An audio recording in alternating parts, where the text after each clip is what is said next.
Bagaimana Bu persiapannya menjelang pembekalan ini Bu? Kita melihat sebagai bagian dari penguatan kita semua.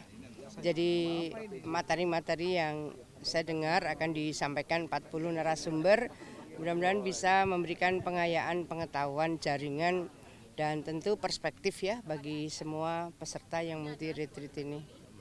Bu kira-kira apa yang menjadi titik utama terutama dari Jawa Timur pada saat pembekalan ini Bu? Isu-isu apa yang akan kira-kira bisa dielaborasi lebih lanjut?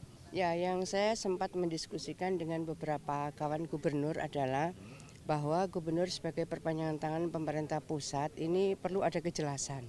Harus di breakdown lebih detail sehingga perpanjangan tangan pemerintah pusat yang akan dilakukan oleh gubernur ini bisa kami kerjakan sebaik mungkin. Itu yang rasanya belum terjawab ya. Ya, mudah-mudahan nanti kita bisa mendapatkan penjelasan di forum ini.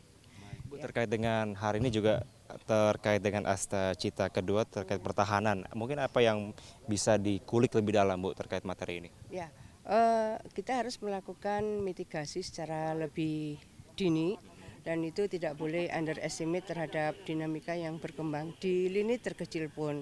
Oleh karena itu sistem hankam rata sesungguhnya, sistem pertahanan keamanan rakyat semesta itu menjadi penting. Masing-masing harus membangun family resilient, ketahanan keluarga. Dari ketahanan keluarga lalu entitas yang berketahanan, kemudian daerah dan nasional yang juga memiliki ketahanan. Jadi kalau TANAS ketahanan nasional menurut saya harus dimulai dari family resilient, dari ketahanan keluarga ya. Okay. Ibu Kofifa izin Bu, ini juga terkait materi sumber daya manusia. Tentunya juga Jawa Timur ada program dari Ibu Kofifa untuk bisa mengembangkan SDM yang ada. Mungkin seperti apa Bu ini terkait materi ini? Ya, Jawa Timur ini memiliki concern untuk pendidikan formal. Jadi SMA di Jawa Timur, SMK di Jawa Timur sudah 5 tahun berturut-turut tertinggi diterima perguruan tinggi negeri dengan dan tanpa tes. Itu menurut saya kualitas yang cukup terukur dan itu harus kita tingkatkan.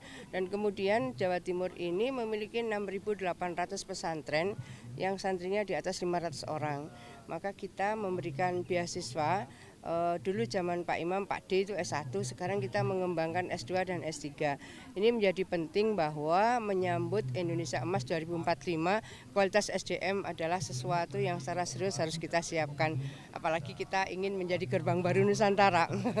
Makasih ya, makasih. Ibu Kofifa terima kasih Bu, selamat menjalankan pembekalan Bu. Ya, para memang sampai dengan saat ini Menyampaikan beberapa hal penting ya. Yang pertama mengingatkan lagi tentang efisiensi.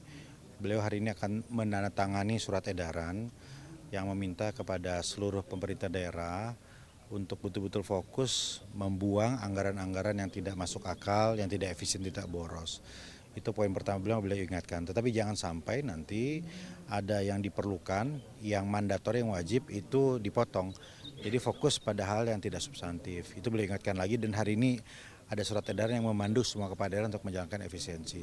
Yang kedua beliau sampaikan permintaan dari Presiden secara khusus untuk memastikan seluruh kota-kota Kabupaten Indonesia itu bersih. Nggak ada sampah visual, spanduk, baliho, hal-hal yang mengotori kota. Ya, kadang-kadang reklame itu juga nggak jelas apakah ada izin atau enggak. Jadi Presiden Prabowo menekankan itu dan Pak Menteri Dalam Negeri mengingatkan itu semua. Yang ketiga beliau ingin ada pelayanan publik diperbaiki, ditingkatkan. Mall pelayanan publik, command center untuk memantau semua yang terjadi di kota itu akan didorong nanti. Beliau sampaikan yang sudah bagus itu di Makassar, di Badung, di Surabaya, Banyuwangi, tapi kota-kota lain akan diminta untuk mendorong juga itu. Pak berarti ada memang tadi akan mengeluarkan surat edaran begitu ya Pak. Kira-kira apa yang menjadi poin penting kira-kira yang tidak perlu dianggarkan misalkan atau program-program yang tidak efektif kira-kira apa saja Pak bisa disebutkan? Perjalanan dinas yang tidak substantif, biaya makan minum, biaya alat tulis kantor, ya, kunjungan-kunjungan, forum-forum diskusi, termasuk baju-baju yang tidak selalu diperlukan sebetulnya ya. Artinya selalu dalam kepanitiaan itu biasa selalu aja ada kaos segala macam. Ini perlu untuk di-cut gitu. Itu kira-kira ya. Kalau dari Kementerian Dalam Negeri sendiri berapa persen efisiensi anggaran itu dilakukan Pak? wah ini 57% Kementerian Dalam Negeri kita berkurang ya, tapi sekarang kita sedang tata ulang lagi bersama-sama Kementerian Keuangan. Baik, Pak Bima, ini kan juga masih terus berlangsung di pembekalan hari kedua dan juga ada sejumlah rangkaian acara. Tapi sejauh ini bisa dikonfirmasi kembali Pak, total dari kepala daerah yang hadir sampai dengan siang hari ini ada berapa? Masih belum berubah, 450 yang hadir, ada 55 yang tidak hadir dan 47 yang tidak ada kabar. Ya, sisanya itu ada surat izin. Ada 2 orang yang harus menikahkan putra-putrinya.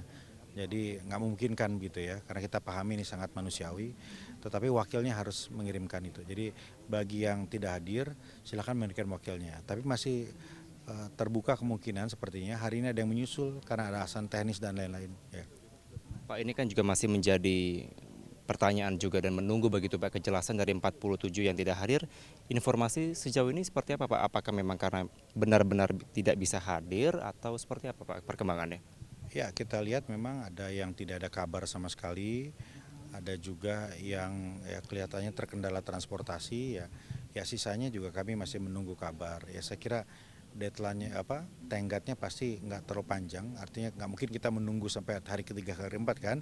Nah karena ini juga baru dimulai, masih memungkinkan apabila yang belum ada di sini ini untuk bergabung dan baru nanti malam kan terlihat lebih jelas yang tidak datang itu berapa dan kita akan meminta mereka mengirimkan wakilnya.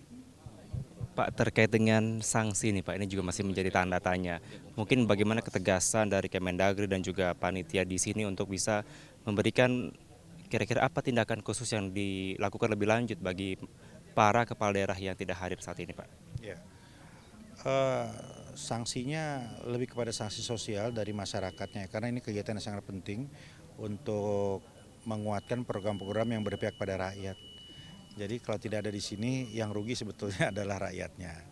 Dan bagi kami mekanismenya lebih kepada tadi penunjukan wakil dan kepada daerah yang bersangkutan tetap mengikuti rangkaian pembekalan berikutnya. Katakanlah kalau ada 2 bulan atau 3 bulan lagi ya silahkan ikut yang berikutnya gitu ya. Itu pun yang terjadi ya di masa-masa yang lalu. Ketika ada rekan kami yang nggak ikut ya maka digantikan wakilnya atau mengikuti gelombang berikutnya. Oke, berarti diwajibkan untuk mengikuti gelombang berikutnya dan harus datang pastinya Pak ya? Iya harus datang. Ya. Pak Bima, ini juga masih akan terus berlanjut. Mungkin bisa dijelaskan apa rangkaian acara selanjutnya dan nampaknya ini tidak atau agak keluar dari rundown acara ya Pak atau seperti apa Pak? Ya, tadi agak bergeser mundur karena mungkin mereka kelelahan ya. Kan kemarin itu banyak peserta mengikuti rangkaian padat sekali dari daerahnya, kemudian sampai ke Monas, ke Istana, berdiri mengejar pesawat. Lelah sekali pasti kemarin, lelah sekali. Kegiatan padat sampai malam ya. Jadi kita masih bisa memahami kalau kemudian banyak yang terlambat ya. Kita monitor terlambat, menyesuaikan juga untuk mengantri toilet, ya, kemudian menunggu kesiapan yang lain. Jadi bergeser setengah jam lah kira-kira gitu tadi. Ya, kita berharap lancar dan hari ini 2 hari ini akan diisi oleh teman-teman dari Lemhanas. Akan dibagi menjadi beberapa ruang kelas untuk diskusi interaktif. Baik, berarti untuk para menteri atau Menko yang sekitar 40 Bapak sempat sampaikan itu? Nanti siang Pak Menteri Pertahanan jadwalnya, Pak Menhan, Pak Safri Samsudin. Terima kasih Wamendagri Pak Bima telah bergabung bersama Ainus Pak. Selamat sore.